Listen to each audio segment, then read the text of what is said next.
ನಮಸ್ಕಾರ, ನೀವು ನೋಡ್ತಾ ಇರೋದು ಸಿಜೆ ಕರ್ನಾಟಕ ನ್ಯೂಸ್.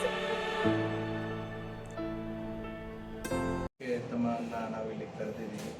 ಒಂದು ಪೊಲೀಸ್ ಇಲಾಖೆಯು ರಾಜ್ಯಾದ್ಯಂತ ಹಿರಿಯ ನಾಗರಿಕರು ಮತ್ತು ಒಂಟಿ ಮಹಿಳೆಯರ ಸುರಕ್ಷತೆ ಕುರಿತಾಗಿ ಆಸರೆ ಎನ್ನುವಂತಹ ಕಾರ್ಯಕ್ರಮವನ್ನು ನಮ್ಮ ಗಣ ಸರ್ಕಾರ ಮತ್ತು ನಮ್ಮ ಗೃಹ ಸಚಿವರು ಮತ್ತು ನಮ್ಮ DGP ಸಾಹೇಬರು ಇದನ್ನು ಜಾರಿಗೆ ತಂದಿದ್ದರು.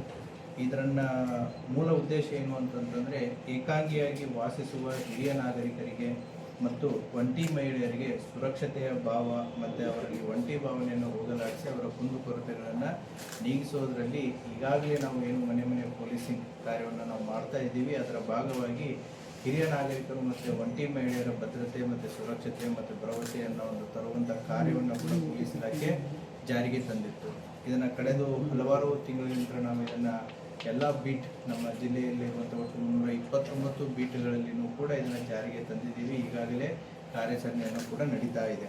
ಈ 329 ಬೀಟ್ ಸಿಬ್ಬಂದಿ ತಮ್ಮ ಬೀಟ್ ವ್ಯಾಪ್ತಿಯಲ್ಲಿ ವಾಸಿಸುವಂತಹ ಏಕಾಂಗಿಯಾಗಿ ವಾಸಿಸುವಂಥ ಹಿರಿಯ ನಾಗರಿಕರ ಮನೆಗಳನ್ನು ಗುರುತಿಸೋದು, ಒಂಟಿ ಮಹಿಳೆಯರಿರುವಂಥ ಮನೆಗಳನ್ನು ಗುರುತಿಸಿ ಅವರಿಗೆ ಒಂದು ಭದ್ರತೆ ಮತ್ತು ಸುರಕ್ಷತೆ ಮತ್ತು ಸಮಸ್ಯೆಗಳನ್ನು ಕುಂದುಕೊರತೆಗಳನ್ನು ಆಲಿಸುವಂಥ ಒಂದು ಕಾರ್ಯವನ್ನು ಮಾಡ್ತಾ ಇದ್ದಾರೆ. ಇದರ ಜೊತೆಗೆ ನಾವು ಒಂದು ಸ್ಟೆಪ್ ಎಕ್ಸ್ಟ್ರಾ ಹೋಗ್ಬಿಟ್ಟು ಸರ್ಕಾರದಿಂದ ಅವರಿಗೆ ಈಗಾಗಲೇ ಇರುವಂತಹ ಹಲವಾರು ಯೋಜನೆಗಳನ್ನು ಕೂಡ ಇದೆ. ಸೊ ಹೋಗಿ ಅವರ ಸುರಕ್ಷತೆ ಭದ್ರತೆಯ ಜೊತೆಗೆ ಅವರು ಏನಾದರೂ ಆ ಯೋಜನೆಗಳಿಂದ ವಂಚಿತರಾಗಿದ್ದರು ಅಂತಂತಂದರೆ ಆ ಯೋಜನೆಗಳನ್ನು ತಲುಪಿಸೋಲೇನೂ ಕೂಡ ನಮ್ಮ ಬೀಟ್ ಸಿಬ್ಬಂದಿ ಒಂದು ಒಳ್ಳೆಯ ಕಾರ್ಯವನ್ನು ಕೂಡ ಮಾಡ್ತಾ ಇದ್ದಾರೆ. ಜಿಲ್ಲಾಧಿಕಾರಿಗಳಿಂದ ಅವ್ರಿಗೆ ಇರುವಂತಹ ಎಲ್ಲ ಸೌಲಭ್ಯ ಯೋಜನೆಗಳ ಕುರಿತಾದಂಥ ಒಂದು ವಿಸ್ತೃತವಾದಂಥ ಮಾಹಿತಿಯನ್ನು ಪಡೆದುಕೊಂಡು ಅದನ್ನು ನಾವು ಬೀಟ್ ಸಿಬ್ಬಂದಿಗೆ ಕೊಟ್ಟು ಅವರು ಹಿರಿಯ ನಾಗರಿಕರಿಗೆ ಸಂಬಂಧಪಟ್ಟಂತಹ ಕಾನೂನುಗಳಿಗೆ ಸಂಬಂಧಪಟ್ಟಂತೆ, ತಂದೆ ತಾಯಿ ಮತ್ತು ಹಿರಿಯ ನಾಗರಿಕರ ಪಾಲನೆ ಪೋಷಣೆ ಮತ್ತು ಕಲ್ಯಾಣಕ್ಕೆ ಸಂಬಂಧಪಟ್ಟಂತೆ, ಮತ್ತು ಇಂದಿರಾ ಗಾಂಧಿ ರಾಷ್ಟ್ರೀಯ ವೃದ್ಧಾಪ್ಯ ವೇತನ ಆಗಿರ್ಬೋದು ಮತ್ತು ಸಂಧ್ಯಾ ಸುರಕ್ಷಾ ಯೋಜನೆಯ ಬಗ್ಗೆ ಆಗಿರ್ಬೋದು, ಅಂದರೆ 60 ವರ್ಷಕ್ಕಿಂತ ಮೇಲೆ ಇದ್ದವರಿಗೆ ಪಿಂಚಣಿ, 60 ವರ್ಷಕ್ಕಿಂತ ಕಡಿಮೆ ಇರೋರಿಗೆ ಪಿಂಚಣಿಯ ಸೌಲಭ್ಯ ಆಗಿರ್ಬೋದು, ಮತ್ತು ಹಿರಿಯ ನಾಗರಿಕರಿಗೆ ಬಸ್ ಪ್ರಯಾಣದಲ್ಲಿರುವಂಥ ರಿಯಾಯಿತಿ, ವಿಧವಾ ವೇತನ ಯೋಜನೆ ಆಗಿರ್ಬೋದು, ಮನಸ್ವಿನಿ ಯೋಜನೆ ಆಗಿರ್ಬೋದು, ಮತ್ತು ಮೃತ ರೈತರ ಪತ್ನಿಗೆ ಇರುವಂಥ ಯೋಜನೆಗಳಾಗಿರ್ಬೋದು, ಅಸಿಡ್ ದಾಳಿಗೆ ಒಳಗಾದಂತಹ ಮಹಿಳೆಯರಿಗೆ ಇರುವಂಥ ಯೋಜನೆಗಳಾಗಿರ್ಬೋದು, ವೃದ್ಧಾಶ್ರಮಗಳ ಬಗ್ಗೆ, ಹಿರಿಯ ನಾಗರಿಕರಿಗೆ ಸಹಾಯವಾಣಿ ಕೇಂದ್ರಗಳಾಗಿರ್ಬೋದು, ಹಿರಿಯ ನಾಗರಿಕರ ಹಗಲು ಯೋಗಕ್ಷೇಮ ಕೇಂದ್ರಗಳಾಗಿರ್ಬೋದು, ಹಿರಿಯ ನಾಗರಿಕರಿಗೆ ಗುರುತಿನ ಚೀಟಿ ಮತ್ತು ಈ ರೀತಿಯಾದಂಥ ಯೋಜನೆಗಳನ್ನು ಆಸರೆ ವಿಜಯಪುರ ಜಿಲ್ಲಾ ಪೊಲೀಸರು ಆಸರೆ ಕಾರ್ಯಕ್ರಮದ ಒಂದು ಭಾಗವಾಗಿ 28 ಪೊಲೀಸ್ ಠಾಣಾ ವ್ಯಾಪ್ತಿಗಳಲ್ಲಿರುವಂಥ ಒಟ್ಟು 329 ಬೀಟ್ಗಳಲ್ಲಿ ಇದನ್ನು ಜಾರಿಗೆ ತಂದಿದ್ದಾರೆ. ಈಗಾಗಲೇ ಸುಮಾರು 73 ಈ ರೀತಿಯಾದಂಥ ಒಂದು ಯಶಸ್ವಿ ಸಕ್ಸಸ್ ಸ್ಟೋರೀಸ್ಗಳನ್ನು ನಮ್ಮ ಬೀಟ್ ಸಿಬ್ಬಂದಿಗಳು ಮಾಡಿದ್ದಾರೆ. ವೃದ್ಧಾಪ್ಯ ವೇತನ ಒಟ್ಟು 14 ಜನ ಅವಕಾಶ ವಂಚಿತರಾಗಿದ್ದರು. ಅವುಗಳನ್ನು ಗುರುತಿಸಿ ಅದನ್ನು ಕನ್ಸರ್ನ್ ಇಲಾಖೆಗಳಿಗೆ ಅವರ ಅಪ್ಲಿಕೇಶನನ್ನು ಹಾಕಿ ಅವರಿಂದ ಆದೇಶ ಕಾಪಿಗಳನ್ನು ಕೂಡ ಅವರಿಗೆ ಒಯ್ದು ಕೊಟ್ಟಿದ್ದಾರೆ.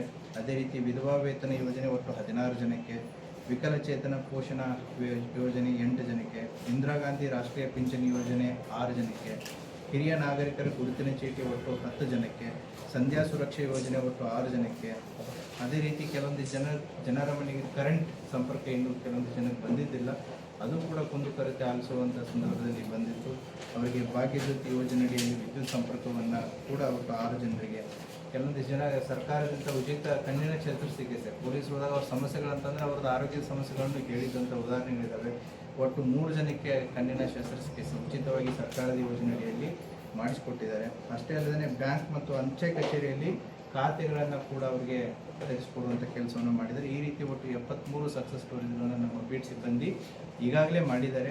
ಈಗಲೂ ಕೂಡ ಇದು ಎಲ್ಲ ಬೀಟ್ಗಳಲ್ಲಿಯೂ ಕೂಡ ಜಾರಿ ಇದ್ದು ಇನ್ನೂ ಹಲವಾರು ಏನೋ ಈ ರೀತಿ ಇರುವಂತಹ ಹಿರಿಯ ನಾಗರಿಕರಾಗಿರ್ಬೋದು ಮತ್ತು ಒಂಟಿ ಮಹಿಳೆಯರನ್ನು ಗುರುತಿಸಿ ಅವರಿಗೆ ಅನುಕೂಲ ಮಾಡಿಕೊಡುವಂಥ ಒಂದು ಕೆಲಸವನ್ನು ಜನಸ್ನೇಹಿ ಪೊಲೀಸ್, ಜನರ ಪರವಾಗಿ ಇರುವಂಥ ಒಂದು ಪೊಲೀಸ್ ವ್ಯವಸ್ಥೆಯನ್ನು ನಮ್ಮ ಬೀಟ್ ಸಿಬ್ಬಂದಿಗಳು ಜಾರಿಯನ್ನು ತಂದಿದ್ದಾರೆ. ಈ ಯೋಜನೆಯನ್ನು ಜಿಲ್ಲೆಯ ಎಲ್ಲ ಅಧಿಕಾರಿ ಮತ್ತು ಸಿಬ್ಬಂದಿ ವರ್ಗದವರು ಯಶಸ್ವಿಯಾಗಿ ಮಾಡ್ತಾ ಇದ್ದಾರೆ. ಇದನ್ನು ಇನ್ನೂ ಕಂಟಿನ್ಯೂ ಮಾಡ್ತಾ ಇದ್ದಾರೆ. ಮುಂಬರುವಂಥ ದಿನಗಳಲ್ಲಿ ಈ ಸಂಖ್ಯೆ ಇನ್ನೂ ಹೆಚ್ಚಾಗುತ್ತೆ. ಈ ಕಾರ್ಯಕ್ರಮವನ್ನು ಏನು ರಾಜ್ಯ ಸರ್ಕಾರ ಒಂದು ಉದ್ದೇಶದಿಂದ ಇದನ್ನು ತಂದಿತ್ತು, ಅದನ್ನು ಅರ್ಥಪೂರ್ಣವಾಗಿ ವಿಜಯಪುರ ಜಿಲ್ಲಾ ಪೊಲೀಸ್ನವರು ಮಾಡ್ತಾ ಇದ್ದಾರೆ. ಸಕ್ಸಸ್ ಸ್ಟೋರೀಸ್ ಹಿರಿಯ ನಾಗರಿಕರಿಗೆ ಗುರುತಿನ ಚೀಟಿ ಸಿಗೋ ಒಂದು ಎಕ್ಸಾಂಪಲ್, ಪೊಲೀಸರು ಹೋಗ್ತಾರೆ, ಗೊತ್ತಾಗ್ತೈತಿ ಇವ್ರಿಗೆ ಹಿರಿಯ ನಾಗರಿಕ ಚೀಟಿ ಇಲ್ಲ, how the process starts? Process ಆ ಕನ್ಸರ್ನ್ಡ್ ಇಲಾಖೆಗೆ ಏನು ಯಾರಿಗೆ ಬೇಕಾಗಿರುತ್ತೆ ಅವರಿಂದನೇ ಪತ್ರ ವ್ಯವಹಾರ ಮಾಡ್ತಾರೆ.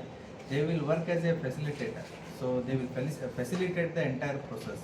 ಈಗ ತಹಶೀಲ್ದಾರ್ ಆಫೀಸಿಂದ ಕೆಲಸ ಆಗಬೇಕಾಗಿದ್ದರೆ ಅವರಿಂದ ಅರ್ಜಿಯನ್ನು ತಹಶೀಲ್ದಾರ್ ಆಫೀಸಿಗೆ ಕೊಡಿಸಿ ತಹಶೀಲ್ದಾರ್ ಆಫೀಸಲ್ಲಿ ಫಾಲೋ ಅಪ್ ಮಾಡಿ ಅದು ವರ್ಕ್ ಆರ್ಡರ್ ಆಗೋವರೆಗೂ ಕೂಡ ಅದನ್ನು ಪ್ರೊಸೆಸ್ಸನ್ನು ಇವರೇ ಫಾಲೋ ಅಪ್ ಮಾಡ್ತಾರೆ. ಪೊಲೀಸರಿಗೆ ಮೊದಲೇ ತರಬೇತಿ ಕೊಟ್ಟಿದ್ದಾರೆ ಯಾವ್ಯಾವ ಇಲಾಖೆಗೆ ಯಾವ್ಯಾವ ಬರುತ್ತೆ ಅಂತ ಹೇಳಿ. Yes we have given the details of the schemes. So ಸ್ಕೀಮ್ಸ್ಗಳ ಡೀಟೇಲ್ಸ್ನು ಕೂಡ ನಾವು ಈ ರೀತಿ ಮಾಡಿ ಕೊಟ್ಟಿದ್ದೀವಿ. ಯಾವ್ಯಾವ ಇಲಾಖೆಗೆ ಯಾವ್ಯಾವ ಯೋಜನೆಗಳು ಬರ್ತವೆ, ಸೊ ಯಾವ ರೀತಿ ಪ್ರೊಸೆಸ್ ಮಾಡಬೇಕು ಅಂತಂತೇಳಿ. ಸೊ ವೃದ್ಧಾಪ್ಯ ವೇತನ ಯಾರಿಗೆ ಅಪ್ರೋಚ್ ಆಗಬೇಕು, ಬಸ್ ರಿಯಾಯಿತಿ ಪ್ರಯಾಣ ದರ ಯಾರಿಗೆ ಅಪ್ರೋಚ್ ಆಗಬೇಕು. ಸೊ ಆ ರೀತಿಯಾಗಿ ಅವ್ರಿಗೆ ಈಗಾಗಲೇ ನಾವು ಅದ್ರ ಬಗ್ಗೆ ಮಾಹಿತಿಯನ್ನು ಕೊಟ್ಟು ಅವರು ಬೀಟ ವ್ಯವಸ್ಥೆ ಅಂತ ಹೋದಾಗ, ಆಸರೆ ಅಂತ ಸ್ಕೀಮಿಂಗ್, ಆಸರೆ ಯೋಜನೆ ಅಂತ ಹಳ್ಳಿಗಳಿಗೆ ಹೋದಾಗ ಆ ಸಮಸ್ಯೆಗಳನ್ನು ಗುರ್ತಾಕೋತಾರೆ. ಕೆಲವೊಂದು ಸಮಸ್ಯೆಗಳು ಹೊಸದಾಗಿ ಬರುತ್ತೆ. ಸೊ ಎಲ್ಲ ಯೋಜನೆಗಳು ಒಂದೇ ಕಡೆ ಇರುತ್ತಂತಲ್ಲ. ಸೊ ಅವಾಗ ಸಂಬಂಧಪಟ್ಟಂತಹ ನಮ್ಮ ಇನ್ಸ್ಪೆಕ್ಟ್ರು PSI ಅವರು ತಹಶೀಲ್ದಾರ್ ಜೊತೆಗೆ ಚರ್ಚೆ ಮಾಡಿ ಏನು ಸಹಾಯ ಮಾಡೋಕ್ಕಾಗುತ್ತೆ ವಿತಿನ್ ದ ಏನು ಸರ್ಕಾರದ ಯೋಜನೆಗಳಲ್ಲಿ, ಆ ರೀತಿಯಾದಂಥ ಒಂದು ಸಹಾಯವನ್ನು ನಮ್ಮ ಪೊಲೀಸ್ನವರು ಹಿರಿಯ ನಾಗರಿಕರಿಗೆ ಮತ್ತು ಒಂಟಿ ಮಹಿಳೆಯರಿಗೆ ಮಾಡಿಕೊಡ್ತಾರೆ.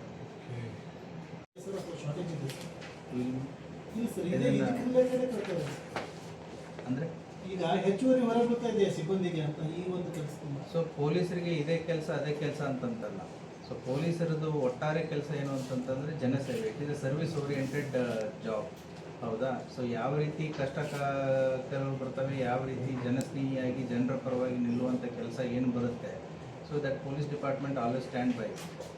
ಇದಕ್ಕೇನಾದರೂ ವಾಲಂಟಿಯರ್ಸ್ ಸಪೋರ್ಟ್ ಏನಾದರೂ ಕೊಡೋ ಯೋಚನೆ ಇಲ್ಲ, ನಾವೇನು ವಾಲಂಟಿಯರ್ಸ್ನ ಕೊಡೋದಿಲ್ಲ.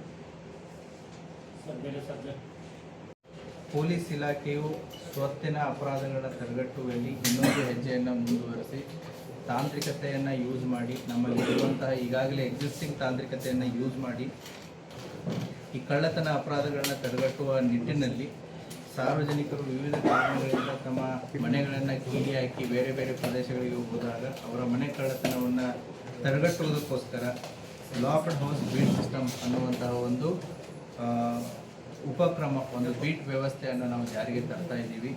ಇದರಲ್ಲಿ ಏನು ಅಂತಂತಂದರೆ, ಜನರು ಅವರ ಮನೆಗಳನ್ನು ಬಿಟ್ಟು ಹೋಗ್ತಾ ಇರಬೇಕಾದ್ರೆ ಅವರು ಕೆಲವೊಂದಿಷ್ಟು ಮಾಹಿತಿಯನ್ನು ನಮ್ಮ ಕಂಟ್ರೋಲ್ ರೂಮ್ದಲ್ಲಿರುವಂತಹ ಒಂದು ವಾಟ್ಸಪ್ ನಂಬರ್ಗೆ ಅವರು ಶೇರ್ ಮಾಡಬೇಕಾಗುತ್ತೆ. ಅದರ ಮನೆಯ ಹೆಸರು, ಮನೆಯ ವಿಳಾಸ, GPS ಲೊಕೇಶನ್ನು ಭಾಳ ಇಂಪಾರ್ಟೆಂಟು.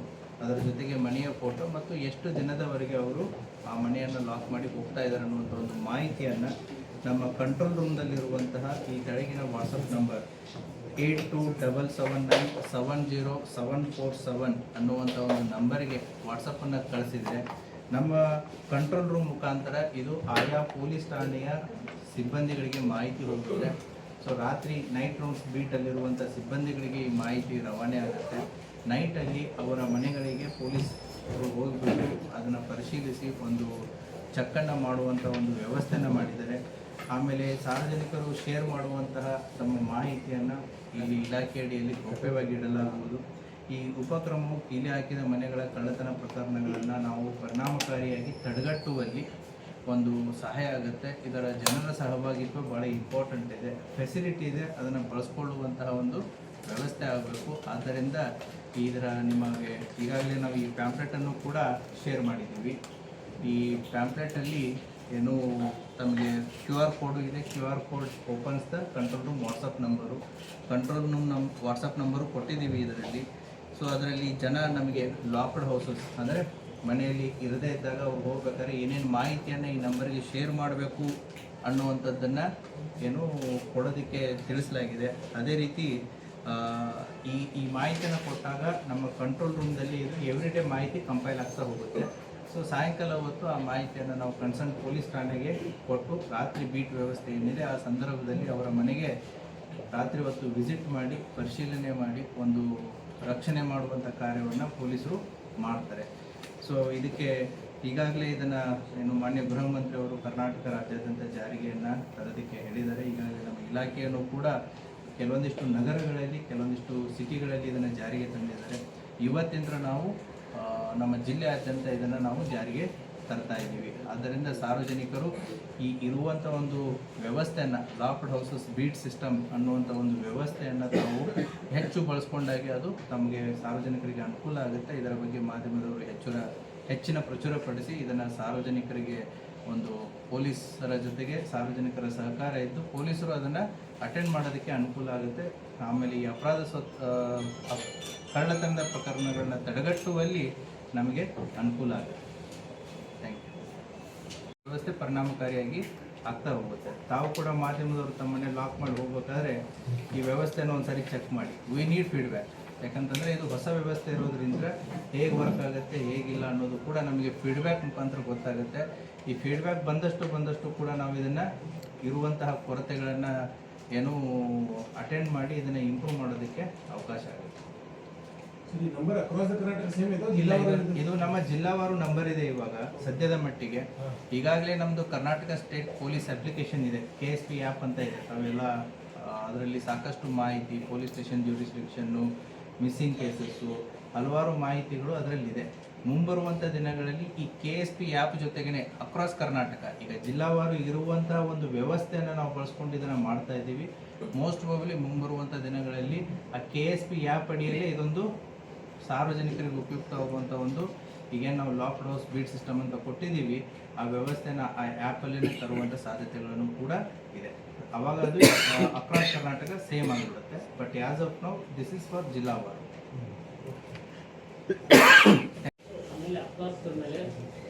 ಒನ್ ಬೈ ಒನ್ ಮೂವನ್ನ ಈಗ ನೀವು ಏನು ಗಾಂಧಿ ಚೌಕ ಫುಟ್ಪಾತ್ ಮೇಲೆ ಜನ ಕೂಡ್ತಾರೆ ಅಂತ ಹೇಳ್ತಾ ಇದ್ದೀವಿ. Yes I completely agree with you. Police ಇಲಾಖೆ ನಾವು ಅವಾಗ ಅದನ್ನು ಕ್ಲಿಯರ್ ಮಾಡ್ತಾ ಇರ್ತೀವಿ. ಬಟ್ ನೀವು ಯೋಚನೆ ಮಾಡಬೇಕು, ಇದರಲ್ಲಿ ಅವರಿಗೆ ಒಂದು ಅಲ್ಟರ್ನೇಟಿವ್ ವ್ಯವಸ್ಥೆಯನ್ನು ಮಾಡಿಕೊಡ್ಬೇಕಾಗಿದೆ. ಅದರಲ್ಲಿ corporation place A very important role. ಹಾಗಾಗಿ ಅವ್ರಿಗೆ ಅಲ್ಟರ್ನೇಟಿವ್ ವ್ಯವಸ್ಥೆ ಮಾಡಿಕೊಟ್ಟು ಅಂತಂತಂದರೆ ಹೋಗಿ ಅವರಲ್ಲಿ ಕೂತ್ಕೋತಾರೆ. ಇಲ್ಲ ಸೆಂಟ್ರಲ್ ಮೇಲೆ ಕೊಡೋದಕ್ಕೆ ಸ್ಟಾರ್ಟ್ ಮಾಡ್ತಾರೆ, ಪೊಲೀಸ್ನವ್ರು ಬಂದು ಕ್ಲಿಯರ್ ಮಾಡೋದಾಗುತ್ತೆ. So mainly the corporation has to take care of it. Police ಇಲಾಖೆ ಅವ್ರಿಗೆ ಏನು ಸಹಾಯ ಸಹಕಾರ ಬೇಕು ನಾವು ಮಾಡೋದಕ್ಕೆ ರೆಡಿ ಇದ್ದೀವಿ. And we do keep regular ಆಗಿ ಅವ್ರ ಫುಟ್ಪಾತ್ ಕ್ಲಿಯರ್ಸ್ ನೀವು ನೋಡ್ತಾ ಇರ್ತೀರ. Every day evening foot patrolling ನಡೀತಾ ಇರುತ್ತೆ. That is the main purpose, to keep the roads clear ಮತ್ತು ಫುಟ್ಪಾತ್ ಕ್ಲಿಯರ್. ಬಟ್ ಅವ್ರಿಗೆ ಅಲ್ಟರ್ನೇಟಿವ್ ಸೊಲ್ಯೂಷನ್ ಬೇಕು. ಯಾಕಂದರೆ ಅವ್ರಿಗೆ ಹೊಟ್ಟೆಪಾಡು ಇಂಪಾರ್ಟೆಂಟು. ನಮ್ಮ ಥರನೂ ಕೂಡ ಅವ್ರದ್ದು ಹೊಟ್ಟೆಪಾಡಿದೆ. ಅವ್ರಿಗೆ ಅಲ್ಟರ್ನೇಟಿವ್ ನಾವು ಜಾಗ ಕೊಡದೇ ಅವ್ರನ್ನ ನಾವು ಏನೋ ಒಂದು ರೀತಿ ಆಕ್ರಮಣಕಾರಿಯಾದಂಥ ಒಂದು ಸ್ಟೆಪ್ಪನ್ನು ತಗೊಳ್ಳೋದು ಕಷ್ಟ ಆಗುತ್ತೆ. ನೆಕ್ಸ್ಟ್ ಸರ್, ಎಸ್, ಅದು ಒಂದು ಅದೊಂದು ಇಂಪಾರ್ಟೆಂಟ್. ಆಮೇಲೆ ಅದೇ ಥರ ಆಟೋನ ಓಡಿಸ್ತಾ ಇದ್ದಾರೆ. ನೀವು ಜನವರಿಯಲ್ಲಿ ನೋಡಿರ್ಬೋದು, entire operation was with autos, ಹೌದಲ್ವಾ? ಸೊ ಆಟೋಗಳಲ್ಲಿನೂ ಕೂಡ ಸಾಕಷ್ಟು ಜನ ಡಿಸಿಪ್ಲಿನ್ ಬಗ್ಗೆ ಆಗಿರ್ಬೋದು, ಆಟೋಗಳು ಅಲ್ಲಿ ಇಲ್ಲಿ ನಿಲ್ಲಿಸೋದ್ರ ಬಗ್ಗೆ ಆಗಿರ್ಬೋದು, ಸಾಕಷ್ಟು ಅವಾಗಲೂ ಕೂಡ ಅವ್ರ ಮೇಲೆ ಸ್ಪೆಷಲ್ ಡ್ರೈವನ್ನು ಮಾಡಿಬಿಟ್ಟು ಆಟೋದಲ್ಲಿಯೂ ಕೂಡ ಡಿಸಿಪ್ಲಿನ್ ತರೋದಕ್ಕೆ ಸಾಕಷ್ಟು ಪ್ರಯತ್ನಗಳು ಆಗಿದೆ. ಅದು ನಿರಂತರವಾದಂಥ ಒಂದು ಪ್ರಕ್ರಿಯೆ. ಅದೇ ರೀತಿ ಈಗ ನಾವು ಜಿಲ್ಲಾದ್ಯಂತ ಈಗ ಬರುವಂಥ ಜೂನ್ ತಿಂಗಳಲ್ಲಿ ಶಾಲಾ ಕಾಲೇಜುಗಳು ಮತ್ತೆ ಪ್ರಾರಂಭ ಆಗುತ್ತೆ. ನಾವು ಪೋಷಕರಿಗೆ ಏನು ಕೇಳ್ತಾ ಇದ್ದೀವಿ ಅಂತಂದರೆ, ನಾವು ಸಾಕಷ್ಟು ಅಪಘಾತ ಪ್ರಕರಣಗಳನ್ನ ನೋಡಿದಾಗ ಕೆಲವೊಂದಿಷ್ಟು ಅಪರಾಧ ಪ್ರಕರಣಗಳಲ್ಲಿ ಮೈನರ್ಸ್ ಡ್ರೈವ್ ಮಾಡ್ತಾ ಇರೋದು ಮತ್ತು ಮೈನರ್ಸ್ ವಿಕ್ಟಿಮ್ ಆಗಿರೋದನ್ನು ಕೂಡ ನಾವು ಸಾಕಷ್ಟು ನೋಡ್ತಾ ಇದ್ದೀವಿ. ಸೊ 2 ವೀಲರ್ ಇರ್ಬೋದು, 4 ವೀಲರ್ ಇರ್ಬೋದು, 3 ವೀಲರ್ ಇರ್ಬೋದು, any vehicle for that matter. So ಅಪ್ರಾಪ್ತರಿಗೆ ನೀವು ವೆಹಿಕಲ್ಸ್ಗಳನ್ನ ಕೊಟ್ಟು ಚಲಾವಣೆ ಮಾಡೋದಕ್ಕೆ ಕಾರಣೀಕರ್ತರು ಯಾರಾಗ್ತಾರೆ ಅಂದರೆ ಅವರು ಗಾರ್ಡಿಯನ್ಸ್ ಆಗ್ತಾರೆ. ಗಾರ್ಡಿಯನ್ಸ್ ಅವ್ರ ಪೋಷಕರಾಗಿರ್ಬೋದು ಅಥವಾ ಅವರನ್ನು ನೋಡ್ಕೊಳ್ಳೋರಾಗಿರ್ಬೋದು. ಆ ಹಿನ್ನೆಲೆಯಲ್ಲಿ ಕೂಡ ನಾವು ಡ್ರೈವನ್ನು ಸ್ಟಾರ್ಟ್ ಮಾಡಿದ್ದೀವಿ. ಈಗಾಗಲೇ 4 ಕೋರ್ಟ್ ಜಡ್ಜ್ಮೆಂಟ್ಗಳನ್ನ ಕೂಡ ತಾವು ನೋಡಿದ್ದೀರಾ. ಸುಮಾರು 25,000 ದಂಡ ಮತ್ತು ಡ್ರೈವಿಂಗ್ ಲೈಸೆನ್ಸನ್ನು 25 ವರ್ಷ ಅಪ್ರಾಪ್ತರು 25 ವರ್ಷ ಆಗೋವರೆಗೂ ಕೂಡ ಡ್ರೈವಿಂಗ್ ಲೈಸೆನ್ಸ್ ಕೊಡಬಾರ್ದು ಅನ್ನೋದನ್ನು ಕೂಡ ಕೋರ್ಟ್ ಆದೇಶ ಮಾಡಿದ್ದನ್ನು ನೋಡಿದ್ದೀರಾ. ಮತ್ತು ಅದು ಗಾಡಿ ಏನು ಡಾಕ್ಯುಮೆಂಟೇಷನ್ ಆಗಿತ್ತು ಅದನ್ನು ಕೂಡ 1 ಇಯರ್ವರೆಗೂ ಕೂಡ ಕ್ಯಾನ್ಸಲ್ ಮಾಡುವಂಥ ಜಜ್ಮೆಂಟ್ಗಳನ್ನ ಕೂಡ ತಾವು ನೋಡಿದ್ದೀರಾ. ಇದು ಕೇವಲ 1 ವಾರದಂತಲ್ಲ, ಇದು ಕಂಟಿನ್ಯೂ ಆಗಿ ನಡೀತಾ ಇರುತ್ತೆ. ಸೊ ಪರ್ಟಿಕ್ಯುಲರ್ಲಿ ಬರುವಂಥ ಜೂನ್ನಲ್ಲಿ ಮತ್ತೆ ಶಾಲೆ ಕಾಲೇಜುಗಳು ಪುನರಾರಂಭ ಆಗುತ್ತೆ. ಪೋಷಕರಿಗೆ ನಾವು ಅದನ್ನೇ ಹೇಳೋದು, ಅಪ್ರಾಪ್ತರ ಕೈಯಲ್ಲಿ ವೆಹಿಕಲ್ಸ್ಗಳನ್ನು ಕೊಡೋದ್ರಿಂದ 2 ರೀತಿ ಡ್ಯಾಮೇಜ್ ಆಗುತ್ತೆ. ಒಂದು ತಮ್ಮ ಸ್ವಂತ ಮಕ್ಕಳಿಗೆ, ಎರಡನೇದು ಅಪೋಸಿಟ್ ವೆಹಿಕಲ್ದಲ್ಲಿ ಕೂಡ ವಿಕ್ಟಿಮ್ಸ್ಗಳು ಇದ್ದರು ಅಂತಂದ್ರೆ ಅವ್ರಿಗೂ ಕೂಡ ಯಾವುದೇ ರೀತಿಯಾದಂಥ ಇನ್ಶೂರೆನ್ಸ್ ಆಗಲಿ ಅಥವಾ ಸಹಾಯ ಸಹಕಾರ ಆಗಲಿ ಬರಲ್ಲ. ಯಾಕಂದರೆ ಇವತ್ತು ಡ್ರೈವಿಂಗ್ ಲೈಸೆನ್ಸ್ ಇರಲ್ಲ, ಬೇರೆ ಏನೂ ಇರಲ್ಲ. ಆದ್ದರಿಂದ ನಿಮ್ಮ ಮಾಧ್ಯಮದವ್ರ ಮೂಲಕ ನಾವು ಹೇಳೋದೇನು ಅಂತಂತಂದರೆ, ಅಪ್ರಾಪ್ತರ ವಿಚಾರ ಬಂದಾಗ ಪೋಷಕರು ಬಹಳ ಎಚ್ಚರ ವಹಿಸಲಿ. ಯಾಕಂತಂದರೆ ಅವರ ಸಂಪೂರ್ಣ ಜವಾಬ್ದಾರಿ ತಮ್ಮದೇ ಆಗಿರುತ್ತೆ. ಹೇಳಿದ್ನಲ್ಲ,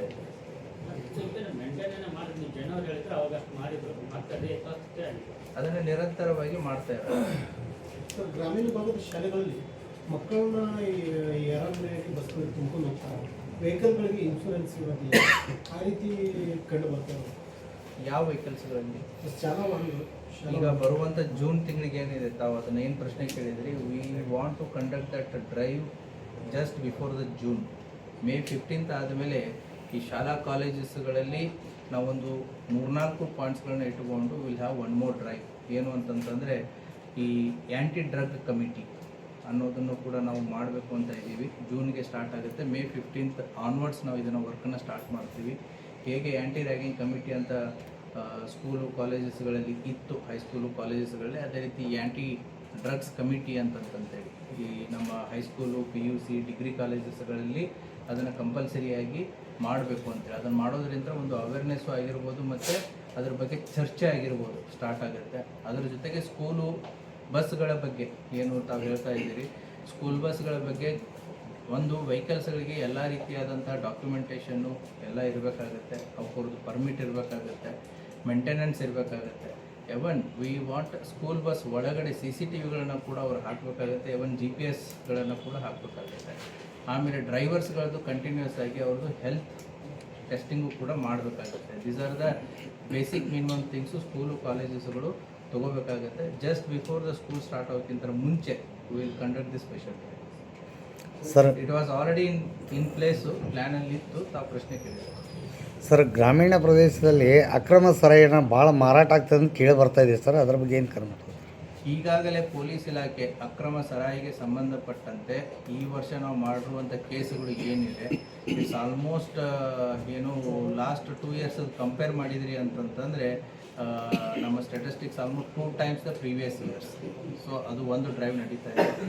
ಮತ್ತು 2 ಮತ್ತು 2ಕ್ಕಿಂತ ಹೆಚ್ಚು ಪ್ರಕರಣಗಳಲ್ಲಿ ಈ ಅಕ್ರಮ ಸರಾಯಿ ಮಾರಾಟ ಮಾಡೋರು ಯಾರಾದರೂ ಕಂಡು ಬಂದ್ರೂ ಕೂಡ ಅವ್ರನ್ನ ಗಡೀಪಾರು ಮಾಡೋದಕ್ಕೆ ಪ್ರಪೋಸಲ್ಸ್ಗಳನ್ನ ಸಬ್ಮಿಟ್ ಮಾಡೋದಕ್ಕೆ ಈಗಾಗಲೇ ಪೊಲೀಸ್ ಇಲಾಖೆ ಎಲ್ಲ ಪೊಲೀಸ್ ಠಾಣೆಗಳಿಗೆ ತಿಳಿಸಲಾಗಿದೆ. ಅಷ್ಟೇ ಅಲ್ಲದೆ ಈಗಾಗಲೇ we have the list of the people ಏನು ಕಳೆದ 3 ವರ್ಷದಲ್ಲಿ 2 ಅಥವಾ 2ಕ್ಕಿಂತ ಹೆಚ್ಚು ಪ್ರಕರಣಗಳಲ್ಲಿ ಯಾರು ಕಂಡು ಬಂದಿದ್ದಾರೆ ಅವ್ರನ್ನ ಗಡೀಪಾರು ಪ್ರಸ್ತಾವನೆಯನ್ನು ಸಲ್ಲಿಸೋದಕ್ಕೆ ಹೇಳಿದೆ. ಮುಂಬರುವಂಥ ದಿನಗಳಲ್ಲಿಯೂ ಕೂಡ ಹಲವಾರು ಗಡೀಪಾರು ಪ್ರಕರಣಗಳಲ್ಲಿ ಆ ಆರೋಪಿಗಳನ್ನು ಕಂಡು ಬರ್ತಾರೆ. ಸ್ಟೇಟ್ಮೆಂಟ್ ಕೊಡಲಿ. ದ ಪೋಸ್ಟ್ ಮಾರ್ಟಮ್ ರಿಪೋರ್ಟಲ್ಲಿ, ವೈದ್ಯಕೀಯ ವರದಿಯಲ್ಲಿ, FSL ವರದಿಯಲ್ಲಿ ಅದರ ಬಗ್ಗೆ ಸ್ಪಷ್ಟೀಕರಣ ನಮಗೂ ಕೂಡ ಬರುತ್ತೆ. ಸರ್, ಸರೈದು ಯಾಕೆ ಹೇಳಿದ್ರೆ ನಮ್ಮ ಊರಾಗೆ ಒಂದು 8-10 ಅಂಗಡಿ ಅದಾವೆ ಸರ್. ಅವ್ರು ಎಷ್ಟೇ ನಾವು ವಾರ್ನ್ ಮಾಡಿದ್ರು ಮತ್ತು ಎಕ್ಸೈಸ್ ಅವ್ರಿಗೆ ಕಂಪ್ಲೇಂಟ್ ಕೊಟ್ಟಿವಿ, ಗ್ರಾಮೀಣ ಪೊಲೀಸ್ದಾಗ ಕಂಪ್ಲೇಂಟ್ ಕೊಟ್ಟಿವಿ, ಆದರೂ ಯಾವ ಕಾರ್ಯ ಇಲ್ಲ. ನಾನು ಕೊಡಿ ಡೀಟೇಲ್ಸ್. Okay sir. ಐನಾಪುರ ಮಾರ್ಕೆಟ್ಗಳಲ್ಲಿ ಆಗಿರ್ಬೋದು ಅಥವಾ ರಸ್ತೆ ಅಕ್ಕಪಕ್ಕಗಳಲ್ಲಿರುವಂತಹ ಎಲ್ಲ ಹೋಟೆಲ್ ಅಂಗಡಿಗಳ ಸ್ಥಳ ಏನಿರುತ್ತೆ ಅದು ಪಾರ್ಕಿಂಗ್ ವ್ಯವಸ್ಥೆಯನ್ನು ಅವರು ಮಾಡ್ಕೋಬೇಕಾಗತ್ತೆ. ಮತ್ತು ಅದೇ ರೀತಿಯೂ ಕೂಡ ಪಾರ್ಕಿಂಗ್ ವ್ಯವಸ್ಥೆಗೆ ಅಂತ ಜನರು ಏನು ಬರ್ತಾರೆ ಅವರ ಬಂದಿರುವಂಥ 2 wheeler 4 wheelersಗಳನ್ನು ಸುಸಜ್ಜಿತವಾಗಿ ಅವರು ನಿಲ್ಲಿಸುವಂಥ ಜವಾಬ್ದಾರಿಯನ್ನು ಕೂಡ ಅವರು ತಗೋಬೇಕಾಗತ್ತೆ.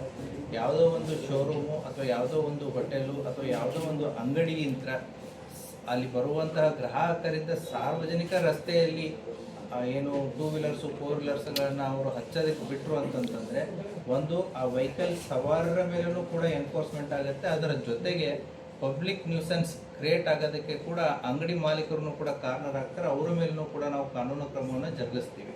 ಈಗಾಗಲೇ ಕಳೆದ 1 ವಾರದಿಂದ ಹಲವಾರು ಅಂಗಡಿ ಮುಗ್ಗಟ್ಟುಗಳಿಗೆ ನಮ್ಮ ಪೊಲೀಸ್ನವರು ನೋಟಿಸ್ ಕೊಟ್ಟಿದ್ದಾರೆ. ಅವರಿಗೆ ಟೈಮ್ ಕೊಟ್ಟಿದೆ. ಏನು ಅಂತಂತಂದರೆ ತಾವು ಅಲ್ಲಿ ಸೆಕ್ಯೂರಿಟಿ ಗಾರ್ಡನ್ನು ಹಾಕೊಂಡ್ಬಿಟ್ಟು ಅದನ್ನು ಪಾರ್ಕಿಂಗ್ ವ್ಯವಸ್ಥೆಯನ್ನು ಅವರು ಸರಿಯಾಗಿ ಮಾಡ್ಕೋಬೇಕು. ಅವರ ಅಂಗಡಿಗಳಿಗೆ ಬರುವಂತಹ ಗ್ರಾಹಕರಿಂದ ಅಲ್ಲಿ ರಸ್ತೆಗಳ ಸಂಚಾರಕ್ಕೆ ಅಡ್ಡಿಪಡಿಸಿದ್ರು ಕೂಡ ಅವ್ರ ಮೇಲೆ ನಾವು ಕಾನೂನು ಕ್ರಮವನ್ನು ಕೈಗೊಳ್ತೀವಿ. ತಮ್ಮ ಮೂಲಕ ಇದನ್ನು ಎಲ್ಲರಿಗೂ ಕೂಡ ತಲುಪಿಸ್ಬೇಕು ಅಂತಂತ ಹೇಳಿ ಮತ್ತು ಅದೇ ರೀತಿ ಪೊಲೀಸ್ ಇಲಾಖೆಯ ಜೊತೆಗೆ ಕೈ ಜೋಡಿಸಿ ಆ ಪಾರ್ಕಿಂಗ್ ವ್ಯವಸ್ಥೆಯಲ್ಲಿ ಅವರು ಕೂಡ ಸಹಭಾಗಿತ್ವವನ್ನು ತೋರಬೇಕಾಗುತ್ತೆ. Thank you.